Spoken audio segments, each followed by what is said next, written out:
gentlemen, welcome to Toward a Quality of Life. We're here with you in the month of February, the year 2003, and it happens to be another bone-chilling day in what has been a bitterly cold and quite snowy winter for us here in New England and in Boston, Massachusetts.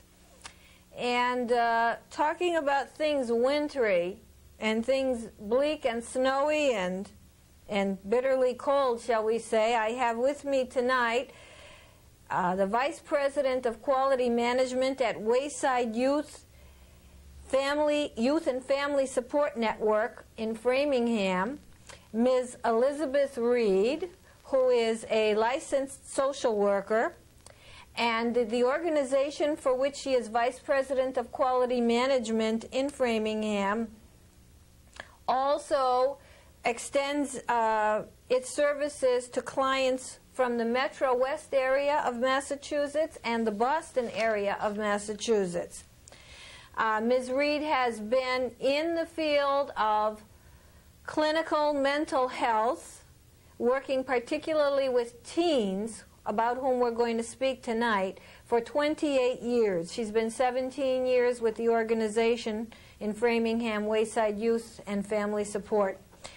And furthermore, you might have heard of a group called Samaritans, and there's also a chapter that's dedicated to teens called Samaritans, and it's a group which offers many services, including a hotline number, which we will have in the edited version of this show, that is available in places around the world for persons that are feeling very bad about life and unfortunately wanting to end life, which is our topic tonight, particularly in regards to teens or adolescents. Adolescents being and teens being an age group classified as about age 12 to 22. And Ms. Reed's going to talk to us about teens, depression, and unfortunately, in particular, teens wanting to commit suicide, and sometimes, unfortunately, effectively. A very bleak subject, but a very real one indeed. Good evening to you, Ms. Reed. Thank you. And thank you for being here. Let me ask you, you've worked a long time with teenagers. Mm-hmm. And I suppose you've worked a long time with teenagers who are depressed. Yes. As a main. How bad can their depression be? What do you mean when you say they're depressed? What kind of, not only behavior from the outside in, but what inside do they feel? Well, I think, first of all, that everyone has depression at some point in their lives to some degree, and most teenagers have some experience with depression during their lives, and it can be very mild, it can be very situational and occur very infrequently. Yet there are teens where depression really is a large factor and can become quite serious.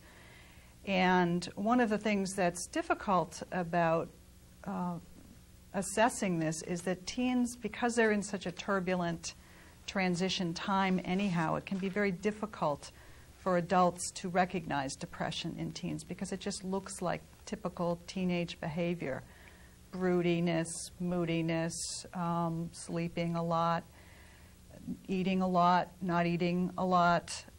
There can be a lot of different symptoms of depression which, you know, for many of us just look like typical teenage behavior. So it can be sort of hard to recognize. Also, it can show itself as irritability. It doesn't always show itself as sadness. It can be irritability, it can be impulsivity, there can be things that the ways that teens can sometimes exhibit depression can not always look like depression in the way we think about it. How do you tell if somebody's brooding? Well, usually they're preoccupied. Usually they're not able to do the normal duties of adolescent life, like doing homework, or often they're not interested in engaging with their peers. Sometimes they become more isolated.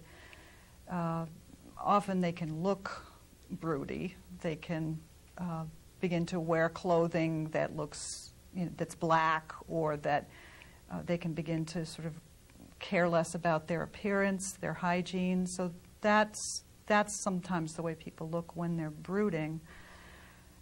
You do want to be more worried about a kid who's had a recent loss of a relationship. There are all kinds of other factors that can certainly contribute to depression. And you said irritability. I think that's a very good point. In fact, I don't know if you would agree with this, but I believe that the nature, the quality or kinds of things that emanate with various stages of mental health have a certain gestalt about them according to the times, too, symptoms and so on. And so that irritability would be sort of a very fitting kind of symptom, unfortunately, to have in our current circumstance. Certainly. Being like, everything is very frustrating, very annoying, because everything is, a lot of us have to, without necessarily being depressed, have to cope with a lot of frustration and annoyance. Right. Yeah. Right. Like I myself noted, like I can spend a day where I've got to pick up something at the store, pick up something at someone's office, meet someone somewhere, and like a series of things cannot fall into place, and that's very, very annoying. Right. So when you have a mood disorder to boot, this can really catapult you further, and you could really feel like lashing out, shall we say, if interrupted. And so the brooder might be sort of self-absorbed, so to speak, and any interruption is like could get a torrent of a response of irritability. Absolutely. Yeah, and we see a lot of, I think, young people that are not in a good mood in that sense.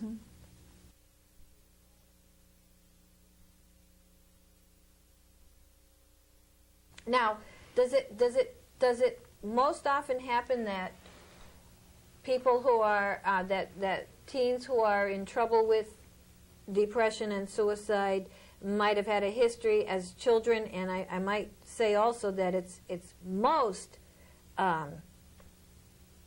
unpleasant to look and see how many children are being seen for psychiatric services and for depression, which is almost an oxymoron. It should be that children shouldn't be depressed, especially to need clinical service. But do those two usually have a history together?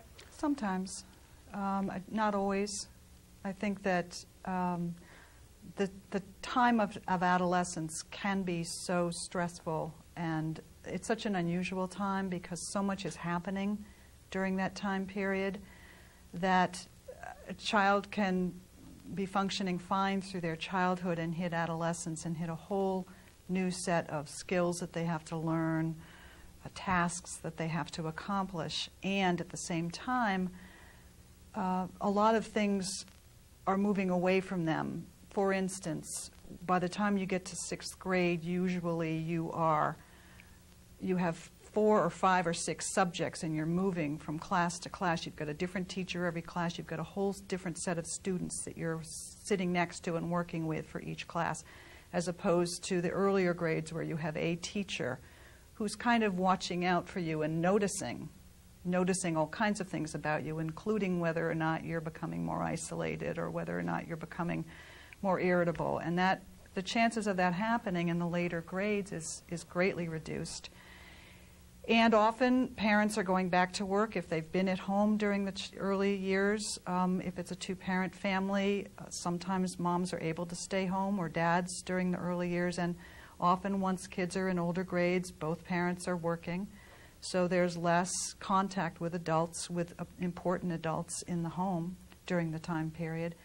And then the introduction, usually in those middle school ages, of drugs and alcohol is a huge factor, which can certainly contribute, does contribute to depression and certainly to suicide. So You're telling me that drugs contribute to depression directly? Yes. Yes, and they're often also used by kids who are depressed. So not only can they be a depressant themselves, but they can become very attractive to a kid who's feeling overwhelmingly sad. Which drugs in particular stand out as being depressant? Alcohol, is a definite depressant. And it's the more universal drug that kids get exposed to in the earlier years. Pot, marijuana is the second one that in the earlier years kids. Is it felt that marijuana can literally induce a depression that doesn't have any precursor? No, I don't think so. But it certainly, what marijuana and other drugs do is that it interrupts an inhibition that somebody might have around risk-taking behavior, while at the same time it can increase impulsivity. So it kind of, in a double whammy way, can contribute to a suicide. In fact, I think something like 75% of completed suicides have been shown to involve substances for both adults and for So what you're adolescents. saying is if you're already feeling lonely and you're feeling really vulnerable and weak, that if you're on a substance, the chance of you feeling that way is very intensified. Exactly, and it the other thing that it does that I mentioned is that it takes away that inhibition that most people have against risk-taking behavior. So that if somebody, doesn't really want to hurt themselves because they're afraid or because they don't want to hurt a parent or a friend, in the presence of a drug, those inhibitions soften, and teens are more apt to take risk-taking behaviors while they're on substances. So you're saying, do I take this to mean that you're looking at suicide as a risk-taking behavior? It's part of the risk. It's part of a. It can be. Certainly, there are lots of risk factors that contribute to suicide and to other kinds of self-destructive behaviors. And certainly, doing anything that is endangering to your life or your health is risk-taking behavior, and so certainly suicide would be. But wouldn't that sort of be a definition from the outside looking in? I mean, because can't people get to a point where they really don't want to go on? It's not really a risk, they just don't want to carry on. Right. Yeah. Right, and another important factor that is actually been shown more recently in a lot of the literature is the hopelessness factor. That hopelessness is being shown to be more predictive of suicide than depression is. And they've actually shown in studies that they've done of teens who have been hospitalized for suicide attempts that reducing hopelessness is more important than reducing depression. That the hopelessness comes from feeling that there's nothing that's going to change, that nothing's going to get better, and that you are the cause of the problem. It comes from a sense of over-responsibility for the problem and a sense that life isn't going to get better. What are the teens hopeless about? They're hopeless in general. These teens in particular are hopeless. But the other thing that's very important to know about teen suicide is that it often is a very impulsive, short-lived problem. Kids can be depressed and anxious and overwhelmed, but not be suicidal all the time. They might become suicidal, but usually the suicidal period ends with appropriate interventions, or it can just end because something good happens at school.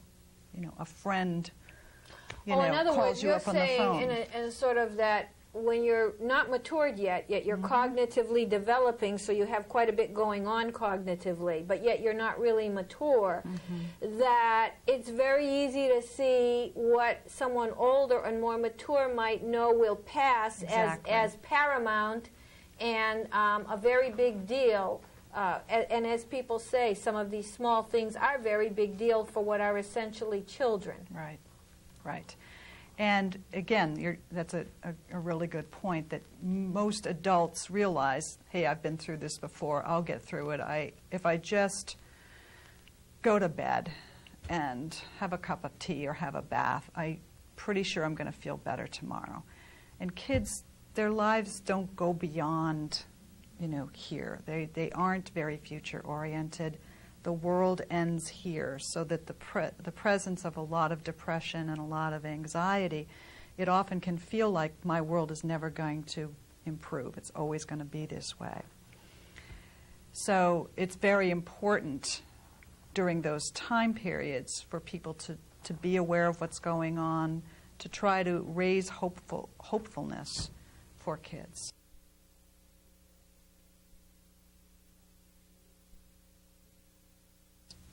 The other important thing that is related to this is that when kids become suicidal, they are very tunnel visioned.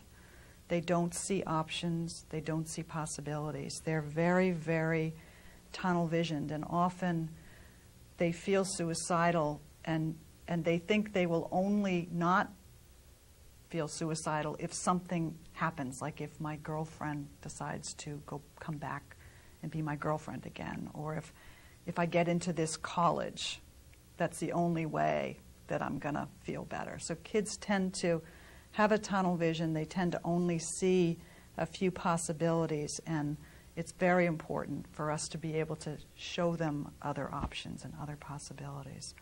Mm-hmm. Kind of that you live and learn, and that many no experience right. or future events turn out the way you intend them to. But it's a very difficult lesson to learn. I'm thinking of how in high school people are so sensitive mm-hmm. on any side of the spectrum to things like who's dating who said what right. about whom. Right. These are right. very big events Exactly. in years when you're forming who you are and what life is all about, and you've got a brain that's big enough to try to do that. Right. Right. And, it's a cliquey time. There are the in-groups and the out-groups, and kids are trying desperately to be like, they're trying to fit in. They're trying to be accepted. And so, it's a pretty tight culture that they live in. I remember when my kids when they got in the later years of school, it was such a relief to realize that it was acceptable, that there were many more possibilities in terms of social groups to belong to, where in the earlier years, there's like 3 groups, and if you're not in this group, you've got to be in that group, and if you're not in that group, then you're out. How does that happen? I think it's all developmental. It's normal developmental It's in the behavior nature of ways. human beings. Yes. Yes, as they're learning about themselves, or they're separating Some from their to take parents. a leadership role and control and dominion and Yeah. but what did kids, we'll call them kids, I don't know if we should call them that, is that a proper term? What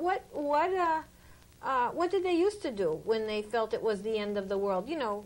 Even back in the 50s, you can imagine someone saying, oh, it's just the end of the world. You can imagine that they were still going through those very impulsive changes.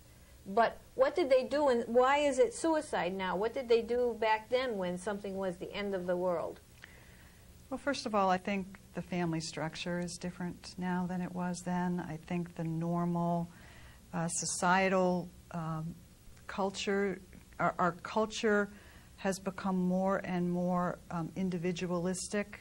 If you think about what adults do now, often for entertainment, they go and get a video at the store and they take it home to their DVD. They have these sort of entertainment places set up in their homes. Life is much more nuclear. It's much more separated than I think it was, and our culture supports that. And we're a very diverse culture. I mean, if you look at countries that have much more homogeneity, where there's certain cultural norms that are set and predictable. Expectations are predictable. More race. Yes, and this is the adult Stability role. For that Stability. matter. The adult role with kids is much more predictable, and there's sort of the village raises the child. The village doesn't raise the child in this country. so that if the parent isn't available and if the parent is working and having to work, 2 jobs to make ends meet, there isn't the culture surrounding and supporting that child. So I think that contributes. Also, substances are being used at much younger ages now, and access to firearms is a huge factor. The suicide rate has increased 300% since 1950 for this age group. Tell us about the rate of suicide. It's the second leading cause of death for teens between the ages of 15 and 19. And it second only to accidents. How many teens die in this country due to suicide? Oh, I think it's in the thousands. Thousands? Every year, yes. And it's twice the rate of homicide. So, in other words, teens being killed due to homicide. Teens being killed due to homicide. Suicide is twice the rate. In other words, homicide. Teens killing themselves. And it's become a real national focus. And a bunch of federal organizations have begun to really focus on this as an almost epidemic. So there are a lot of new programs being considered for this, and a lot of different research going on to try to figure out what's causing this and then what's preventing it. We need to spend as much time figuring out how is it that certain kids never become suicidal with the same life factors, the same economic backgrounds, the same cultural background, and some kids do. What is it about the kids that don't consider suicide or attempt suicide? What's different in those lives? Because we can focus on the problem, but we need to spend at least equal time focusing on the solution. Now, you said most of the suicidality is more of an impulsive variety, I take it, rather than a sort of dragging down of one's psyche into like burning the candle till it's barely a wick. It's not that form of... Well, it can be, but it is such an impulsive age. But most kids who complete suicide, I think 50% of the kids who complete suicide made a previous attempt. And 2/3 of those that complete suicide have told somebody ahead of time that they were considering it. So there are ways for us to know that this is potentially going to happen. There are warning signs, there are clues, there are hints. Kids, I think it's probably rare that a kid just snaps and commits suicide. I think usually they're depressed, they begin to feel that their world is closing in. Often it's precipitated by an event, usually a loss of a boyfriend, girlfriend, a loss of a parent through divorce. There's usually a precipitant that puts somebody at the edge of suicide. Don't you think that, not that we could change this, but don't you think that young people today have too much stress on them, even in the best of families, structures? I mean, when you say hopelessness, the correlate or the causal factor that's linked with that is being overwhelmed. Overwhelmingness and hopelessness go hand in hand.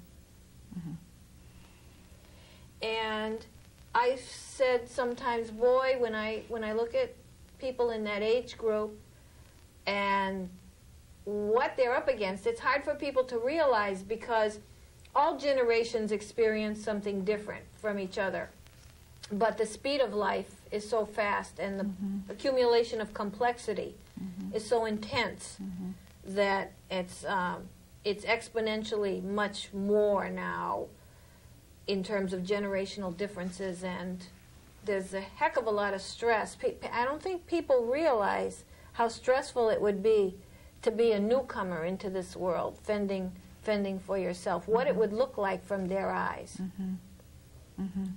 I do agree with you that there's much more stress. Our kids are overly, the expectations on them to be involved in a number of different things for the kids who come from backgrounds where there's higher economic opportunity. Often those kids are involved in many, many, many activities, and the expectations on them to perform are very high. And there is a certain segment of the teen population that commits, I mean, look at the MIT, I mean, there are kids that are obviously very, very high achieving kids. There's a fairly high rate of suicide in some of the more prestigious schools of the world. So it's not just a problem for kids who are struggling with lifelong family problems or other kinds of problems. It can also be related to a huge amount of stress and not a lot of sort of community and family resources. Yeah, I think even like in terms of computer, how much there is to know and how it's a never-ending battle. Right, and right. when I see people in younger age brackets, they don't interact really. And it reminds me of Alvin Toffler's Future Shock, if you ever read it, where he sort of compared what we're in. We're in the future now. A billiard balls, banging against each other and splintering across a table, which is people aren't really relating. And when you see there's always competition. But when you see the struggle to keep in there, to just keep your head above water in the most meager of circumstances. We're not talking MIT. We're talking every day. There's just so much to learn, so much to know. All the stresses that confront us as an adult confront the youngers, and I think it confronts them more, not only because I think when you're younger, you have much more to put up with because the new world is coming to you. You're not part of the old world. You're part of the new world. And the new world is even more than the one the adults are experiencing. Right. And they have fewer cognitive ability, emotional, they're already going through an emotionally labile time by nature of the fact that they're in this time of their lives, the adolescent time, when there's so much emotional, cognitive, and physical growth going on. So they're transitioning at the same time that the world is. So that sense of security and comfort and grounding is just much less than it was. Good point. In other words, they are transitioning at the same time that they're in a world that's transitioning at the speed of light and faster. So they're like a top that's been spun even into other orbits all at once.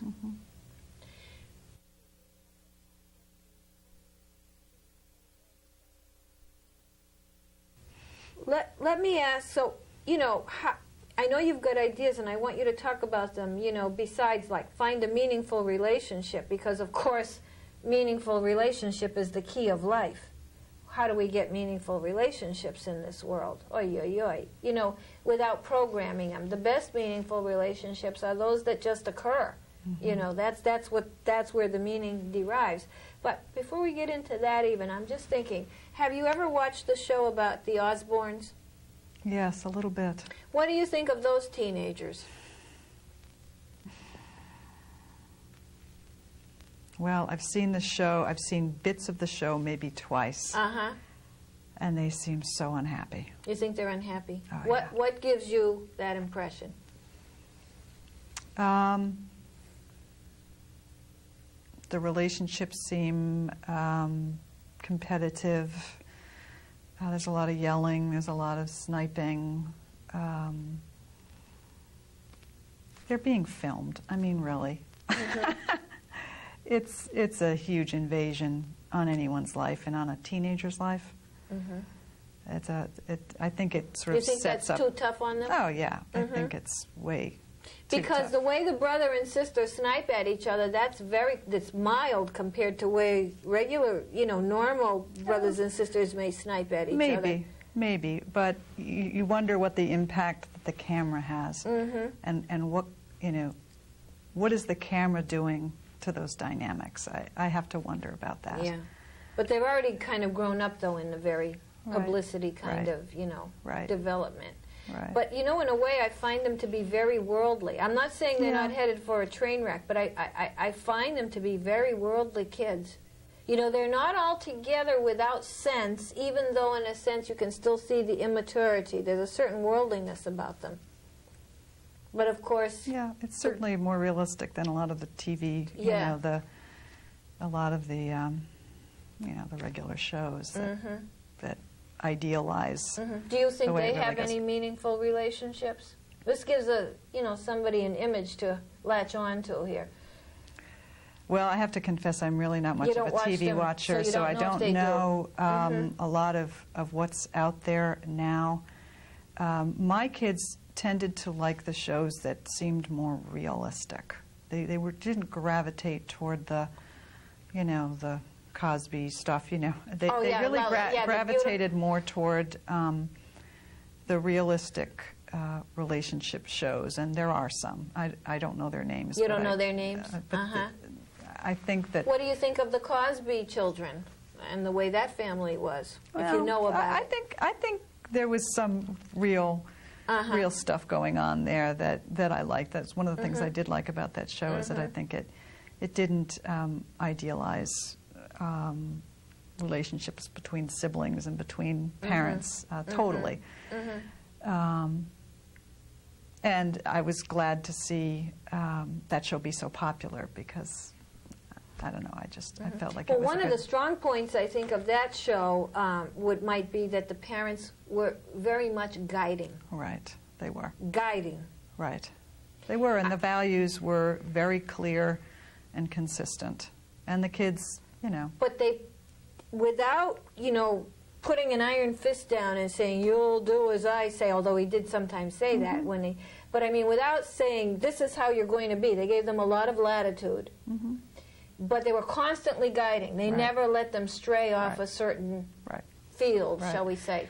And I do think that that's a challenge for the parents of teenagers today. I think that we tend to believe incorrectly that when our kids become teenagers that we should pull away, and that yes, we should give them more freedoms, but that's different than pulling away. And I think that often parents become very uncomfortable dealing with their kids at this age. They don't want to step on their toes. They don't want to overstress them. They don't want to over anything. And so they tend to Is that because they come out as irritated? I mean, why do they pull away? I think sometimes kids can be very intimidating. You know, you often hear mothers of teen girls who are beginning to be critical of them and beginning to not be as loving toward them, and to begin to sort of constantly be challenging and critical of the parent. And you hear mothers... Oh, the girls. I hear the mothers say, oh, you know, what happened to, you know, all of a sudden my kid is yelling at me, she's slamming the door, she doesn't want to talk to me anymore. And I think it's a real challenge to try to figure out how to deal with that new behavior in the adolescent. Parents pull away. The parents are pulling away. When the children, and they are children, when they start to have these special needs that they can't no longer identify with the previous kind of relation that they have, and they can't confide. What are the kind of things they might be thinking about or feeling that they can't confide to their parents when they're young teenagers? Relationship stuff. Whether they had sex, whether they want to, how they feel. They're developing bodies. Yeah. Whether they like if a girl likes a boy, which she might not discuss that with her mother. Maybe not.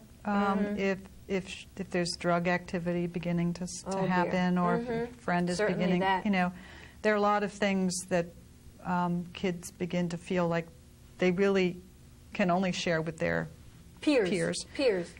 And the peer group becomes sort of not the total, but a huge focus for kids at this age. And parents can feel shut out of that, and they can feel ill-equipped to know when to intervene, how to intervene, how much they should sort of be in the lives of their children.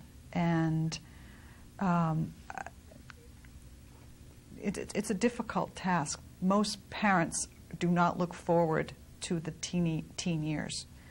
If you talk to a parent of a young child, they'll often say, oh boy, this kid's going to be tough as a teenager. I mean, the teen years sort of have a bad rap. Parents have a sort of natural discomfort with that age because kids are naturally pulling away, and behaviors are showing themselves that weren't showing before, and parents aren't always equipped to know how to deal with that. And so they sometimes feel like they're not needed. Or that... So not all parents take the tack that mine did, that you come down doubly supervisory. Some do. When the weird era starts and, you know, the stuff's going on behind their backs, that's when you come down triply hard. Some do. At least trying to but supervise. A lot just kind of, you know, they kind of white knuckle it through the years and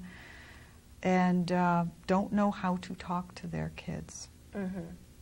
I once worked with a psychiatrist who said, you can do everything, have the greatest kids, everything. When they turn 12, all bets are off. Right. And I always took that as a piece of wisdom. Yeah. You know, you can be the best parent, you can do everything right. When 12 comes, all bets are off. And I'll tell you another cute thing. Once I studied ethology, and I was reading about bats. Yes, B-A-T-S, those bird-like creatures, and they're rodents, aren't they, bats? Mm-hmm. Yep. And they actually, in their structure of culture, of how their society worked, there was one branch that all the juveniles hung together on, separate from the rest of the, it was like a juvenile thing.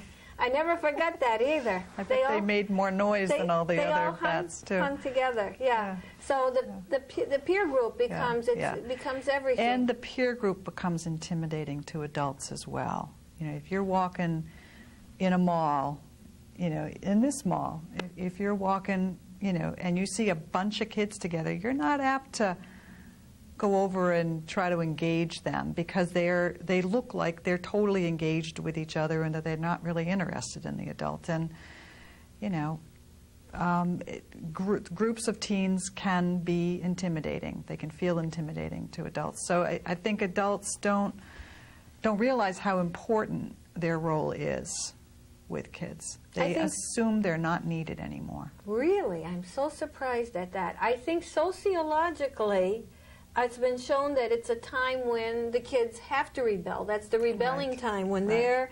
idealistic, altruistic, and you know, feel everything is possible, and then again, nothing is possible, like you say, as they become hopeless. You know, it's all or none. It's nothing in between.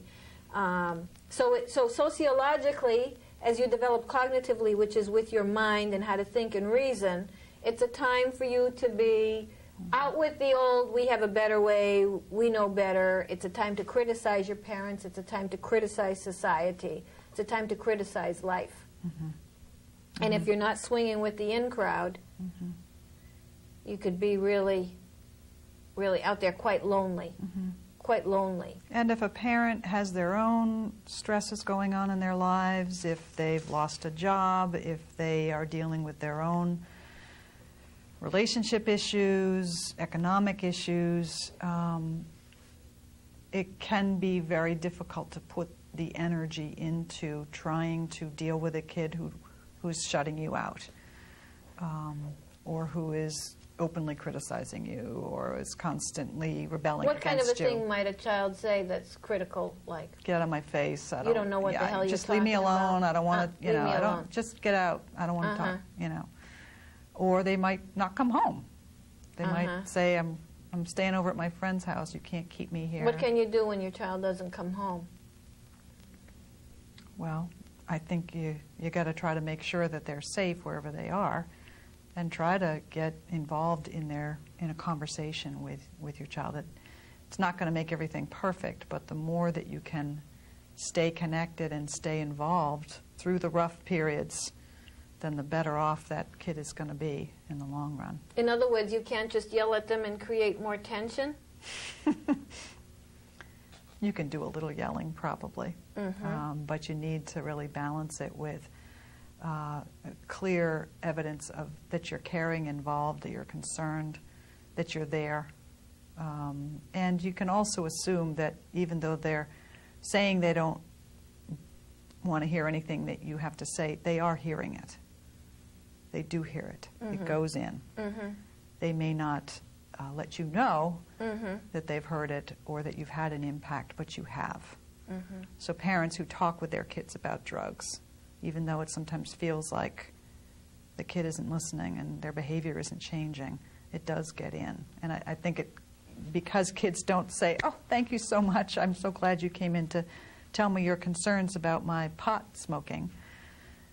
Because kids don't do that, it's not always you're not getting the sort of good feedback that makes you believe you should go back and do it again.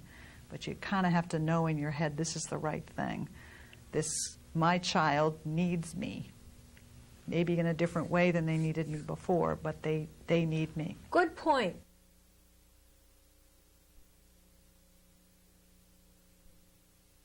Does a parent have to become different, even though they have to stay as involved as ever? Do they have to be different about it? Yeah. What's the difference between a parent for a child who's 7 and a parent for a child who's 17? There's a huge difference. A parent of a child who's 7 gets to say when they go to bed and gets to say what they eat and how they spend their time and whether they are involved in soccer or not. And the parent of a 17-year-old is really much more of a consultant and guide and does not call the shots. They're assuming, hopefully, that they've had enough impact on the child that the child is going to think before they act and that they're going to weigh the different elements before they make a decision, and you're going to constantly support their problem-solving skills, and you're going to, give them feedback along the way, but you're not controlling their lives anymore. Yeah, I think thinking of my own experience, I don't think you do consider what your parents would like you to do when you're a teenager. I mean, that's my own experience, necessarily, even if they've been extremely involved in everything. I think you do. I think that you may decide against it, but I think you do consider it. Well, you may know you're doing wrong. You may know, you may know that you don't want them to know what you're doing, but you go ahead and do it anyway. Yes. Yes, and to some degree, I don't think that's universally true. I think no, probably not. I think that while teens act like adult opinion and adult approval isn't important, at some core level it is. See, for me, if I think back to my teenage years, I would say that it is important, adult opinion, and that even I would say maybe that the parents are right, and I'd say still that I'm going to do what exactly. you know what I mean? Exactly.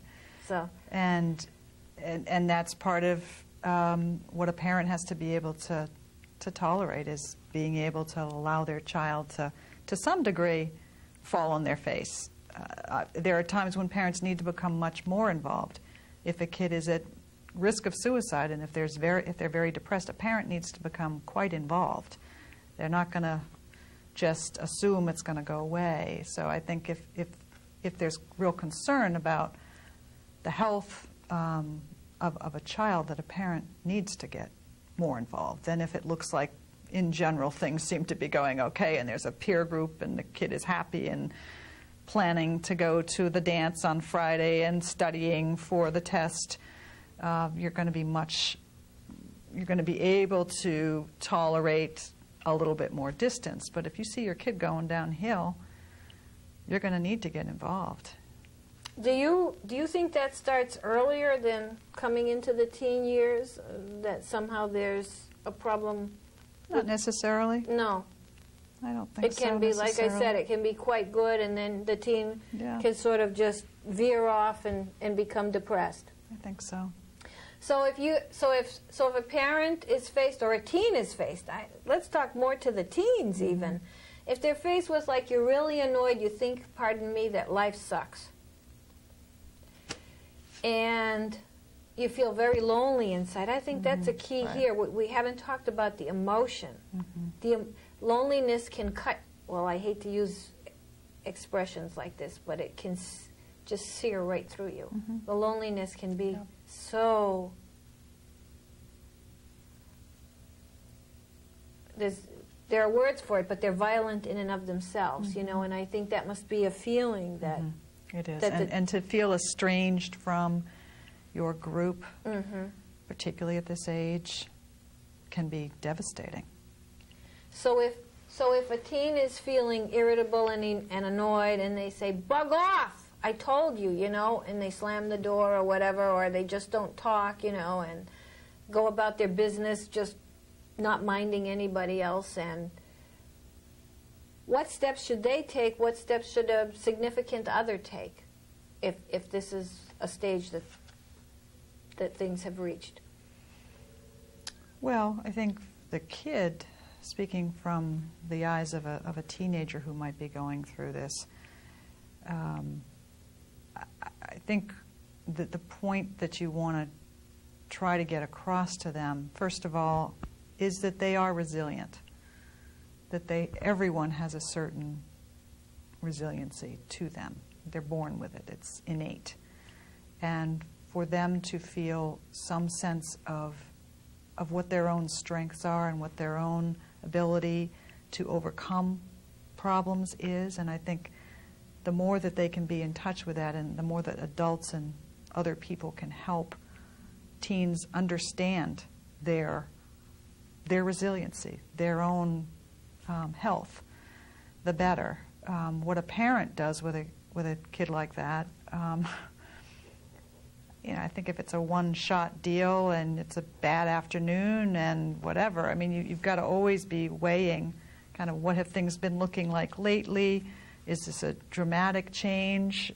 Is this been a change going on over time? Are there other problems? Are grades beginning to decrease? Are friendships changing? Is the adolescent suddenly with a whole new group of kids that are more risk-taking types of kids? So the parent has to really kind of step back and put it in a context. Everyone has a bad day when they feel like slamming a door and saying, "Get out of my life." Yeah. Mm-hmm. But oh yeah, I would say that would have to have been on an extended basis. Oh yeah, your kids have got to be able to slam doors. Absolutely. Nice advice, but it's true. No, I mean where this is just an ongoing phenomenon, where the person is basically in a shell. Right.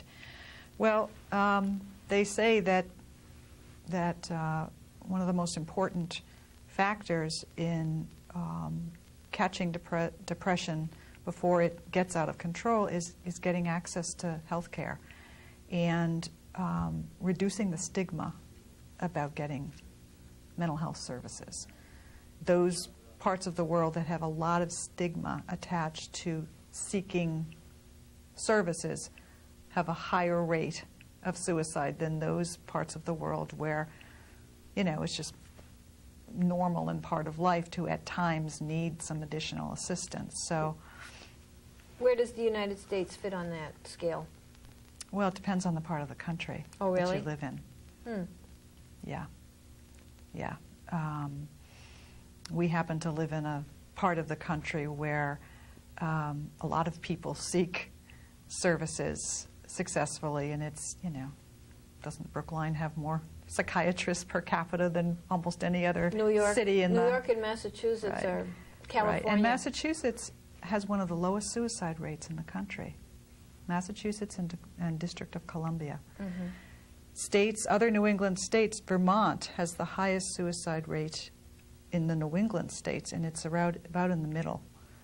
They're about 25th. Which is, at least in the folklore, a very self-reliant kind of, definitely solve your own problems and don't bother anybody with them, at least in the folklore. Right.